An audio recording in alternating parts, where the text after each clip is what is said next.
प्राचीन भारतीय राजनीतिक के प्रमुख ग्रंथ का महत्व धार्मिक क्षेत्र में भी था। बहुत ग्रंथ थे, वेद, ब्राह्मण, उपनिषद और स्मृतियाँ। महाभारत, रामायण, पुराण यह सब बताती थी कि राजा को शासन कैसे चलाना था।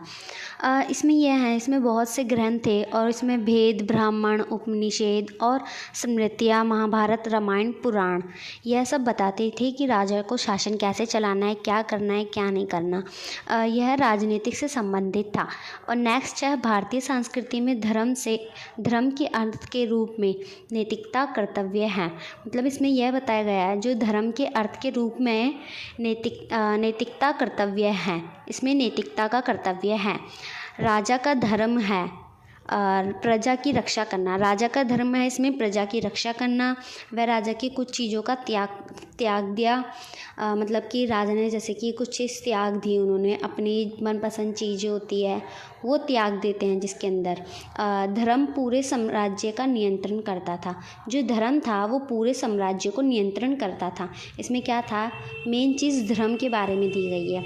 अब नेक्स्ट है, यूरोप में कहा गया है कि धर्म और राजनीति को अलग किया जाए। मतलब जो यूरोप है उसमें बताया गया है जो धर्म और जो राजनीतिक है उन दोनों को अलग अलग किया जाए। अब नेक्स्ट पॉइंट है, इसमें धर्म शब्द मूल धर्म से लिया है। इसका अर्थ है धारणा करना और बनाए रखना। धर्म का बेसिकली मूल अर्थ है कि धारणा करना और बनाए रखना।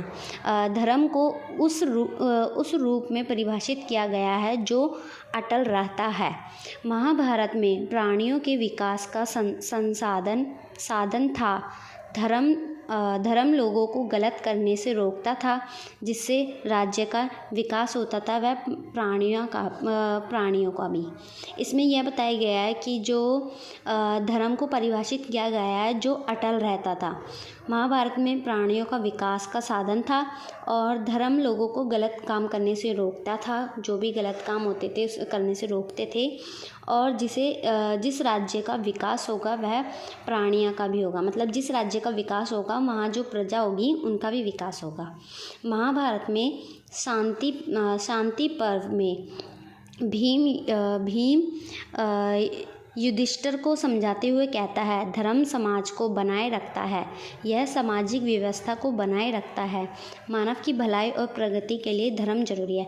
इसमें यह बताया गया है जो भीम थे उन्हें जब युद्ध लगे थे तो उन्होंने युधिष्ठिर को बताए थे कि जो कैसे कैसे लड़ा जाता है, क्या चीज़ की जाती है युद्ध के टाइम। तो वैसे ही इसमें धर्म समाज को बनाए रखता है।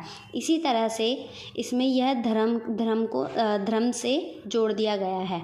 अब इसमें नेक्स्ट है, शांति पर्व में लिखा है। शांति पर्व में यह लिखा गया है कि धर्म व्यक्ति के 9 नियम है। इसमें इसके 9 नियम है, सत्यता, क्रोध से मुक्त होना, मतलब हमेशा और दूसरों के साथ धन साझा करना, क्षमा, केवल अपनी पत्नी से बच्चे पैदा करना, शुद्धता, शत्रु की अनुपस्थिति, सीधापन, व्यक्तियों को स्वयं पर निर्भर रहना। इसमें यह बताया गया है, पहला सत्य, मतलब सत्य रहना, सत्य बोलना, क्रोध से मुक्त होना, मतलब क्रोध नहीं करना बिल्कुल भी, और दूसरों के साथ धन साझा करना, मतलब दूसरों की मदद करना और उनका धन साझा करना, और क्षमा, कुछ भी गलती हो तो उन्हें क्षमा कर देना चाहिए।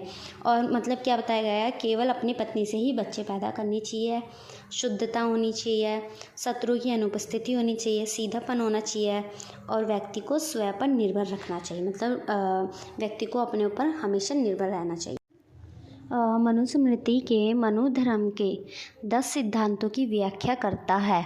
धैर्य, क्षमा, इंद्र का तर्कसंगत नियंत्रण, ईमानदारी, पवित्रता, संदूषण, कारण या ज्ञान, दार्शनिक ज्ञान, सच्चाई, क्रोध की अनुपस्थिति, यह बताता है इसमें। और इसमें भी बताया गया है नीचे योग सूत्र के बारे में।